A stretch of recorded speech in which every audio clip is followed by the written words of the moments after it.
Konnichiwa. O genki desu ka minasan? Loh, kok jadi keterusan bahasa Jepang? Lama-lama bisa jadi saudaraan sama Genki nih. Guys, seperti halnya Indonesia, Jepang juga punya segudang tradisi. Salah satunya adalah upacara minum teh atau disebut sado. Budaya ini udah ada turun-temurun sejak zaman Edo, sekitar abad ke-16. Karena memiliki banyak filosofi, hingga saat ini sado masih dilestarikan. Karena salah satu tujuannya adalah untuk mendapat ketenangan jiwa. Eits, tapi kali ini kita nggak mau bahas upacara minum teh ya guys. Dan asal kamu tahu aja nih, ini bukan di Jepang, melainkan di salah satu restoran di kawasan Sudirman, Jakarta Pusat. Sambil nunggu makanan datang, kamu bisa keliling dulu menikmati tempatnya. Karena cuma di Furusato Izakaya, kamu bisa ngerasain ambience seperti di negara aslinya.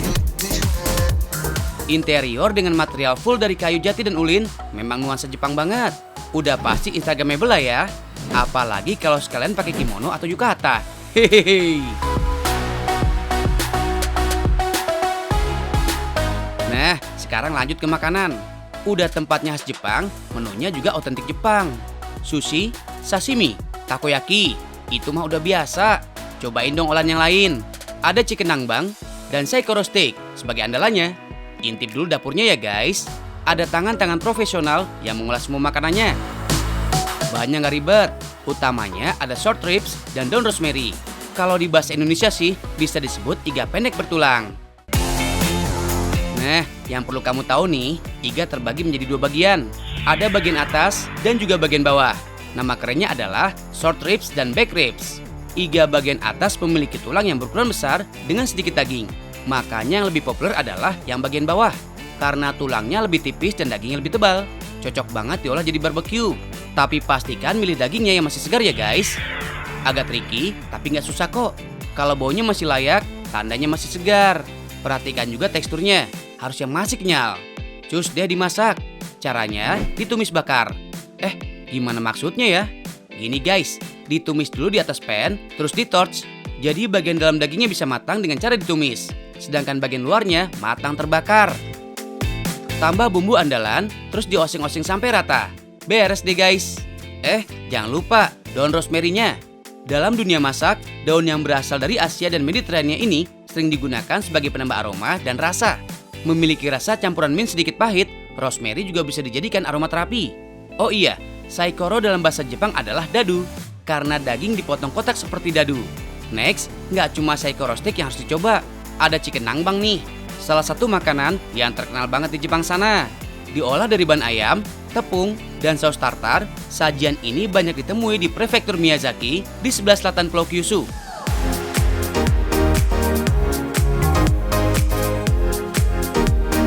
Lanjut proses ya guys. Pertama, ayam yang sudah dimarinasi dibalur dengan tepung. Pelan-pelan biar semua bagian rata terselimuti. Next, digoreng. Nah, yang satu ini gak cuma satu tahap, butuh 2 kali proses menggoreng. Fungsinya biar dagingnya garing hingga ke dalam-dalamnya. Selanjutnya, marinasi lagi ke dalam campuran kecap asin, cuka, dan garam. Ini dia bumbu khasnya guys. Iya sih, gak ribet, tapi justru itulah ciri masakan Jepang. Gak banyak rempah, karena mayoritas warga negeri Sakura suka rasa asin dan sedikit asam. Terakhir, berikan tartar saus di atasnya. Pada intinya sih, saus ini adalah mayones, tapi dicampur dengan bawang bombay, perasan lemon, dan beberapa bahan lainnya. Makanya membuat rasa jadi agak-agak asam gimana gitu. Walaupun simpel, tapi tahu nggak sih kalau tartar saus sudah ada sejak zaman Napoleon Bonaparte. Seorang pemilik bar mencampurkan segala macam bahan jadi satu untuk menyambut prajurit Napoleon yang berkunjung. Karena rasanya enak, jadi populer deh hingga sekarang. Nah, semua menu udah jadi guys. Saikoro steak dan chicken nangbang. Itadakimasu. Kedua menu ini start from 120.000 hingga 300.000-an. Price don't lie guys. Rasanya dibuat seperti di negara asalnya. Dari segi kesegaran bahan dan ingredients-nya. Tapi percaya deh, di lidah orang Indonesia, semua menu di sini cocok. Apalagi chicken nangbang dan saikoro steak ini. Yang ada, sekali coba, kamu malah mau nambah. Hihihi. Cus cobain guys. Gak usah jauh-jauh ke Jepang kan untuk bisa coba masakan tradisionalnya.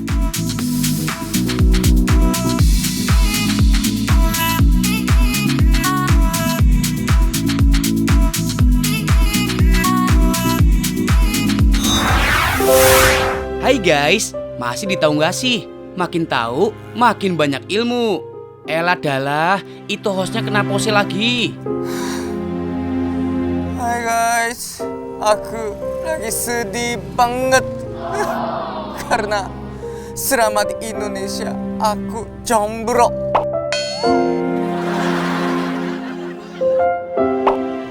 Jones, jomblo ngones.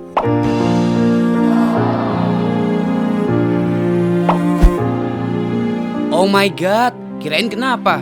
Nggak boleh gitu dong, harus semangat ya. Jangan sampai stres, jangan sampai kena takut subuh, alias broken heart syndrome. Karena tahu nggak sih, berdasarkan riset para ilmuwan, patah hati karena cinta tuh sama kayak sakau. Orang lagi jatuh cinta pun gejalanya mirip mereka yang kecanduan narkoba. Makanya nggak heran ada yang bilang cinta itu memabukkan. Emang mesti hati-hati kalau soal hati guys.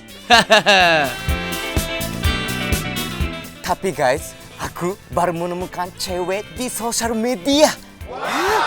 Aku mau langsung lamar. Tapi dia orang Betawi. Jadi aku harus cari roti buaya. Hah? Aku pasti bisa. Hah? Gambar mas. Semangat. Ikimashou. Yush.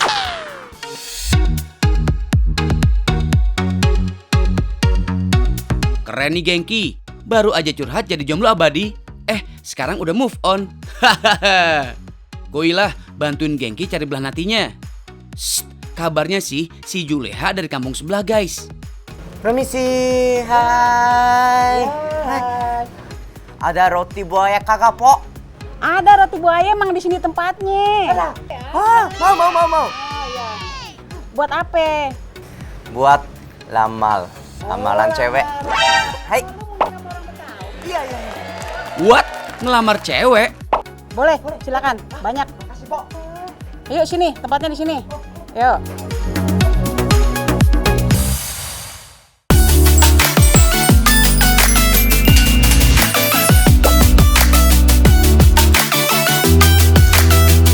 Merry Christmas guys. Wah, so happy ya buat kamu yang rayain Natal tahun ini. Walau masih dalam kondisi pandemi, tim tahu nggak sih doain semoga damai Natal selalu hadir buat kamu dan keluarga tercinta. Guys, merayakan euforia Natal dan Tahun Baru memang banyak ya tradisi yang biasa dilakukan. Nggak cuma pohon Natal dan tukar kado aja. Berbagai sajian makanan pun wajib hadir sebagai pelengkap. Masih bingung jenis makanan apa yang bisa disajikan pas Natal tahun ini? Pegangan say kalau bingung. Canda ya guys.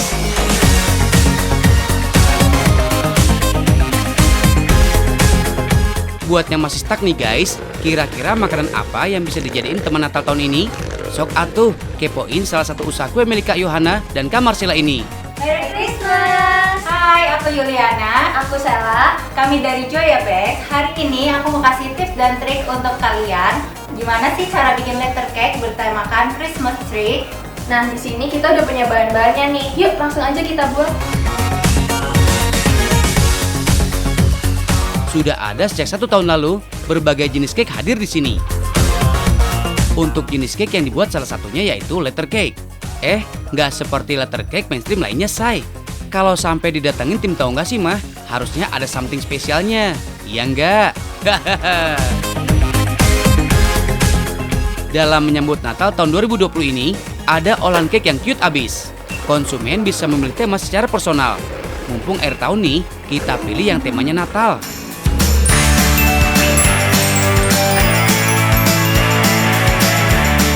Yap, this is it, Christmas tree cake. Perpaduan cookies almond dengan cream cheese dan sejumlah topping, dijamin deh bikin momen Natal makin berkesan.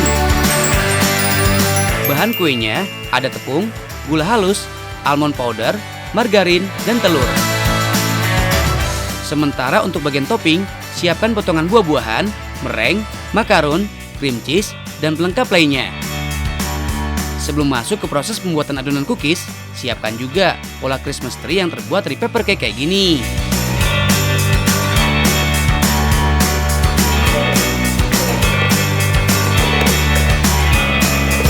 Adonannya sudah siap, kemudian diaduk lagi sesaat. Bungkus dengan plastik dan diamkan selama 1 jam.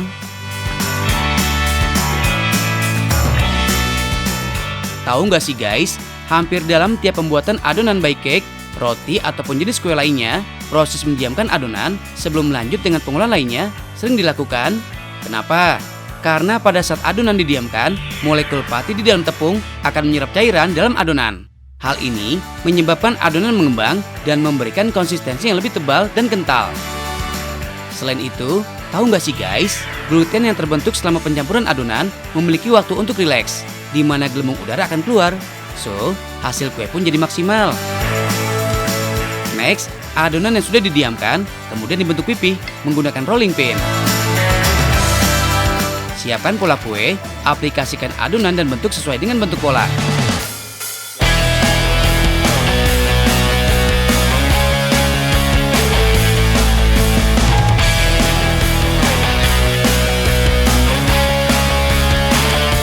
Oven selama 15 menit hingga cookies matang.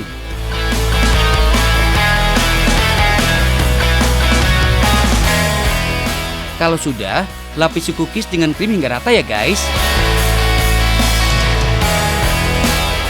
Timpa dengan bagian cookies lainnya.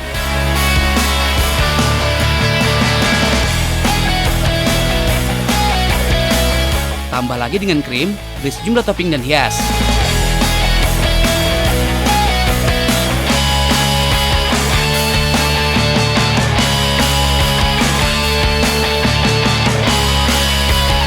Jadi deh, dalam sehari setidaknya ada 10 jenis cake yang terjual guys.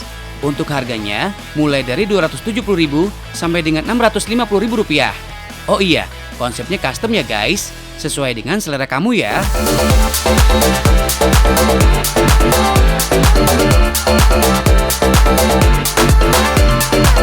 Tekstur Christmas tree cake sedikit crunchy karena ada cookiesnya guys. Rasanya juga nggak terlalu manis, pokoknya pas dan nggak bikin enak. Ditambah dengan berbagai topping, mulai dari potongan buah, mereng, dan lainnya, dijamin mantap gan. Apalagi makannya barengan keluarga dan sahabat. Duh, seru banget sih, jadi envy deh. Ajak-ajak dong kakak.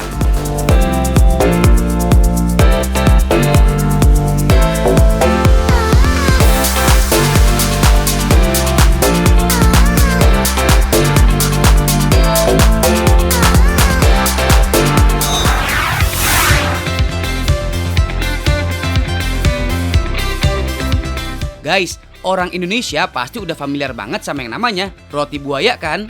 Apalagi yang tinggal di ibu kota, Jakarta. Yap, dalam pernikahan adat Betawi, roti yang satu ini wajib hukumnya. Karena dipercaya sebagai lambang kelanggengan dan kesetiaan rumah tangga. Sah! Nih, ayah bilangin ya, kalau mau dapetin orang Betawi, harus bisa bikin roti buaya. Ini bahan-bahannya untuk bikin roti buaya. Ntar ayah panggil ahlinya yang suka bikin roti buaya ya. Kalau ayah nih, ayah mandu nih ya. Ntar sini, bang sini bang. Sini bang, nih dia ahli roti buaya nih. Ajarin dia bang sampai bisa sampai mahir roti buaya nih. Onegaishimasu. Ini ajarin ya. Ya. Oke, selamat mencoba ya. Ayah mau ke dapur dulu ya. Oke ya. Yo, ya selamat belajar ya. Yo. Seperti namanya, roti buaya dibentuk seperti buaya aslinya. Walaupun bahan dasarnya ya sama-sama juga, seperti roti lain guys. Ada tepung terigu, mentega, susu bubuk, telur, gula, garam, dan pengembang. Oke, kita mau langsung bikin roti buaya, tapi sebelumnya aku punya pertanyaan kepada kalian. Tahu nggak sih buaya darat itu apa? Apa arti sebenarnya? Tahu nggak sih? Oke, aku tunggu jawabannya sambil bikin roti buaya. Oke, onegaishimasu, abang. Ya, siap. Tapi ntar dulu deh, bahas buaya daratnya biar pada ngumpul dulu buaya-buayanya. Iya, Kuy, sekarang fokus dulu, lanjut bikin adonan. Durasi guys, durasi. Hehehe. Mix bahan satu persatu, tungguin sampai tercampur dan halus gitu. Kita bikin roti buaya kan? Gini kan? Seperti gini kan? Kenapa adonannya banyak? Nah, kita mau bikin buaya yang ukuran jumbo. Oh, bikin jumbo ya? Bukan seperti gini ya? Oh gitu. Oh, jadi kalau roti buaya besar makin bisa sukses lamalang gitu ya. Oh, jadi harus besar. Harus besar sih kayak gini. Mau sukses. Oke, Mas. Oke, Mas Kimun tiga. Oke. Tetsudaimashou ka.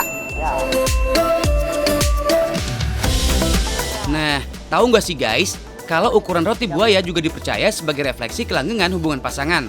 Semakin besar, semakin bagus. Gak heran, sekali bikin, tepungnya bisa sampai 10 kg. Oke, jadi guys, ini udah turun masuk kepala sama ekor. Nah, ini kaki ya. Dan kaki depan, kaki belakang gitu ya. Oh. Oke, terus gimana? Nah, sekarang adonannya kita istirahatin dulu. Istirahat. Sekitar 5 menit. Kalau udah mengembang, baru masuk ke proses pembentukan. Yang ini agak tricky sih, karena butuh skill dan jam terbang yang tinggi. Oke, abang gimana? Ini badannya udah benar ya? Nek. Ya, lumayan sih, bener. Oh, lumayan benar. Nah, kita bikin yang lebih panjang lagi. Oh, lebih panjang. Adonan awal emang gak kelihatan berbentuk buaya. Ukurannya juga kelihatan kecil. Tapi ingat guys, roti itu punya sifat dasar mengembang. Lihat aja nanti hasil jadinya. Surprise deh. Jepang beneran suka makan roti. Di Jepang ada banyak jenis roti. Yang terkenal itu melon pan. Melon pan itu roti melon. Ya, sama di Jepang ada banyak roti yang asin juga. Ini namanya kare pan. Kare pan itu roti kari. Roti isinya kari. Tapi paling terkenal itu ampang. Ampang itu roti kaca merah. Di Jepang ada ya anime yang paling terkenal di Jepang. Itu Anpanman. Anpanman. Jadi superhero tapi mukanya roti kaca merah. Ada yang lapar, dia sobek muka, kasih. De anaknya makan. Dia jadi kenyang, senang gitu. Di Jepang ada ya Anpanman. Itu paling terkenal. Jadi benar orang Jepang suka makan roti. Next, adonan udah terbentuk. Saatnya dimasukin ke dalam oven. Nggak lama kok, nggak sampai setengah jam. Aku jadi kawin guys. Tapi Indonesia lucu ya, ada budaya kasih roti buaya waktu melamar. Jepang tidak ada. Kalau di Jepang kasih cincin atau bunga aja. Tapi Indonesia kasih roti. Itu unik. Oke. Abang ini setelah ini ngapain? Nah, di sini kita buayanya dihias. Sabar gengki, ini buayanya juga belum jadi. Jadi, kalau mau kasih orang kudu bagus guys. Jadi wajib banget dihias-hias gitu. Bungkus rapi biar nggak patah atau rusak. Kalau ada bagian yang cacat, wah tanda-tanda tuh guys. Iya. Woi, ini udah. Iya dah. Wah, udah belajar roti buayanya. Bagus kan? Wah, keren, mantap. Pinter juga ente. Ya, tapi Po, kenapa di Betawi kalau menikah kasih roti buaya? Roti buaya itu sebetulnya tuh simbol pernikahan orang Betawi. Ya, artinya itu buaya itu hanya menikah satu kali dengan pasangannya. Jadi bukti kesetiaan sama pasangannya. Oh gitu. Tapi lain halnya kalau buayanya sudah naik ke darat. Jadi buaya apa itu? Buaya darat. Nah guys, kenapa tuh sampai ada istilah buaya darat? Kalau buaya darat itu pasangan yang nggak setia. Nah, padahal sebetulnya buaya itu pasangan yang setia selama masih di air. Soalnya tuh buaya OTW-nya ke daratan doang, dari laut ke darat. Coba OTW-nya dari laut ke rumah Bunda Inul. Udah bukan buaya darat dia. Masih sebutannya buaya buntung. Buaya darat? Buaya darat itu apa ya? Kalau setahu aku ya cowok yang playboy, suka obral janji dan nggak modal. Guys, istilah buaya darat udah terkenal banget di seluruh penjuru Indonesia. Julukan yang disematkan untuk para lelaki hidung belang alias playboy. Padahal faktanya, buaya bersifat monogami. Hanya kawin dengan satu pasangan yang sama seumur hidupnya. Banyak teori yang berusaha mengungkap asal-usul istilah buaya darat. Salah satunya adalah karena ketika berada di darat, buaya jantan bisa memangsa siapa saja, termasuk betina lain. Makanya buaya jangan naik ke darat, cukup di air saja, biar satu kali nikahnya. Walaupun sebutan buaya darat udah menjamur, tapi roti buaya tetap masyhur di budaya Betawi. Nggak lengkap rasanya meminang wanita Betawi tanpa bawa si buaya ini. Tapi nggak semua toko roti jual loh guys, ada tempat khususnya. Termasuk toko roti yang ada di Jalan Keramat Ganceng, Pondok Rangon, Jakarta Timur. Selain jual berbagai jenis roti, kamu bisa pesan roti buaya buat hajatan. Harga sepasangnya cuma 350.000 aja. Cus, kalau ada mau nikah. Iya. Permisi. Simasen. Siapa sih tuh teriak-teriakan di rumah gue? Wah, lu bawa apaan, Tong? Bawa ginian, Tong? Duduk, Tong. Sorry. Ya. Saya lagi cari Juleha. Hah? Nyari Juleha? Ada di rumah. Saya sebenarnya mau melamar Juleha. Hah? Mau ngelamar Juleha? Nggak salah lu, Tong. Juleha itu baru 12 tahun. Hah? 12 tahun? Ya tidak mungkin. Ah, lu Tong ketepu, Tong. Foto itu bisa diedit. Zaman sekarang udah canggih, Tong. Aku salah paham. Ya mau udah deh. Mau ya. Ini mau bawa kemana? Mau dibawa kemana, Tong? Ini udah di rumah gue aja. Mau cari gue yang nanya. Udah lu bawa, udah rumah gue aja, sama aja. Kenapa dia bawa? Aku bikin untuk apa ya? Ya tapi udah deh. Yang penting nonton terus, tahu nggak sih? Makin tahu makin banyak ilmu. Dan jangan lupa 3M. Memakai masker, mencuci tangan, menjaga jarak ya. Dadah!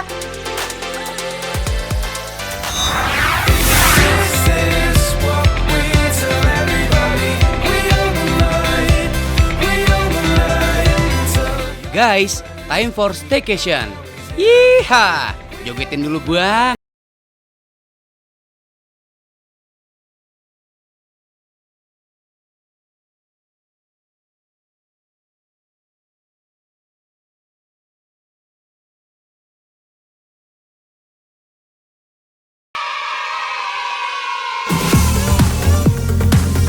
Guys, buat kamu yang kangen liburan, ada nih referensi tempat wisata lengkap dengan tempat nginepnya juga. Istilah kerennya sih one stop shopping. Welcome to Kayangan Bogor. Iya, nggak salah denger kok. Hari ini kalian bakalan diajak nginep di Kayangan. Hihi, para bidadari, mana suaranya?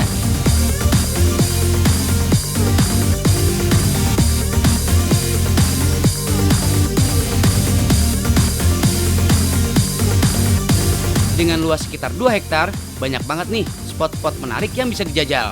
Berada di puncak 2 desa Warga Jaya, Kecamatan Makmur, Kabupaten Bogor, kamu dan keluarga bisa membangun kualitas waktu bareng guys.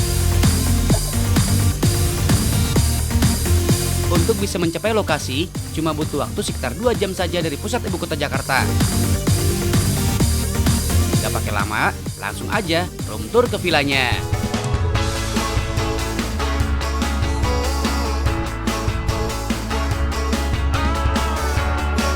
Ada 3 jenis room yang bisa dipilih, mulai dari tema villa, kamar, dan tenda ala Indian. Oh iya, interior penginapannya juga super unyu, mengusung tema bambu yang bikin ruang tidurmu jadi makin adem. Ramah lingkungan juga guys. Soal pemandangan, nggak kalah seru pastinya.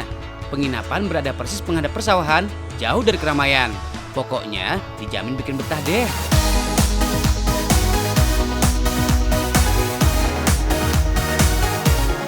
Untuk tenda juga nggak kalah uns-uns. Bagian tenda dibuat ala-ala dengan tema Indian gitu. Bagian dalam tenda juga nggak kalah nyaman. Cocok nih buat ngajak adik-adik kecil nyobain camping ground.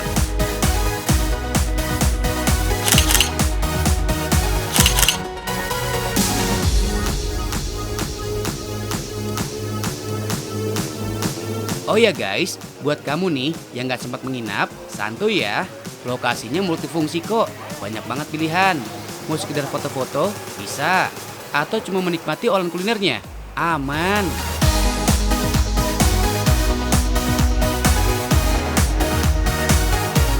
Kalau nggak mau nginep, kamu tetap bisa kok menikmati fasilitas di sini. Cukup bayar tiket Rp25.000, setidaknya ada 6 spot rekreasi yang bisa kamu nikmati. Ini dia guys salah satunya, ayunan ekstrim. Widih, kebayang dong guys, gimana serunya naik ayunan dengan ketinggian mencapai 20 meter di atas permukaan laut.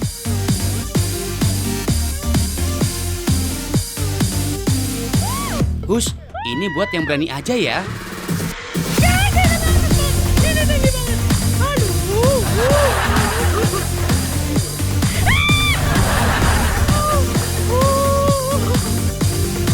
Spot ayunan ekstrim ini bakal ngajakin pengunjung yang suka dengan tantangannya guys. Kamu bakal duduk di atas ayunan. Sementara itu petugas akan mendorong ayunan setinggi mungkin. Tenang guys, masalah keamanan sudah standar SOP kok.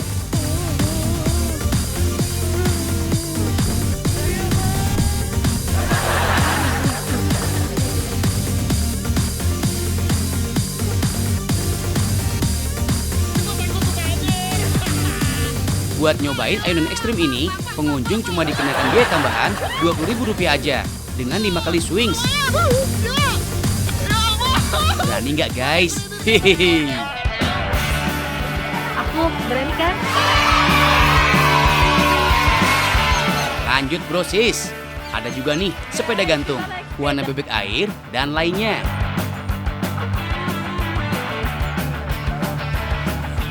Selain wahana permainan barusan, terdapat juga guys konsep taman dengan beragam spot yang keren banget.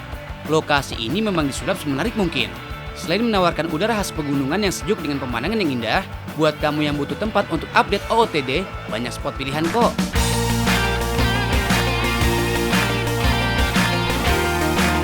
Tiap spot punya ciri khas yang beda. Mulai dari Tori Gas ini yang menawarkan pemandangan kece dengan latar belakang pegunungan. Di sini terdapat sejumlah beanbag yang bisa dipilih untuk relaksasi guys. Kemudian ada taman bunga, jembatan ala Jepang, dan masih banyak lagi. Guys, ada yang kangen Bali nggak? Nah, Pura Kayangan ini bisa dipilih. Lumayan kan guys, bisa buat cekrek-cekrek halu gitu. LS lagi di Bali.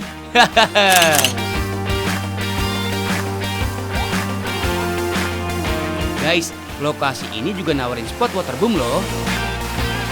Ada 2 kolam renang yang bisa dipilih, yaitu kolam renang utama dan kolam renang mini. Oh iya, for your info guys, air di kolam renang ini asli, langsung dari mata air pegunungan loh. Jadi nggak ada tuh kaporit-kaporitan. Puas seru-seruan, silakan menuju bagian resto. Ada sejumlah olahan tradisional yang bisa dicoba. Salah satunya pakai botram. Ada olahan nasi kuning, nasi liwet dengan berbagai lauk dan cemilan. Untuk price listnya murah kok, mulai dari Rp25.000 sampai dengan Rp350.000 aja per paketnya. Wah, ini sih bener-bener paket lengkap ya. Perut kenyang, hati senang. Kapan lagi bisa main-main ke Kayangan? Cus, agendakan segera ya guys. Hahaha.